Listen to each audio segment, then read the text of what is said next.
Here's a tip for deepening the flavor of onions when you're cooking a tomato-based dish, whether it be a stew or a sauce.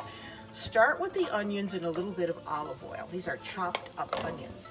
And as you go, you want to give them some salt. You want to salt those onions as they're cooking. And you want them to wilt down. And when they're wilted down, I'm going to add tomato paste. When the onions are wilted down, you see they look a little glazy here.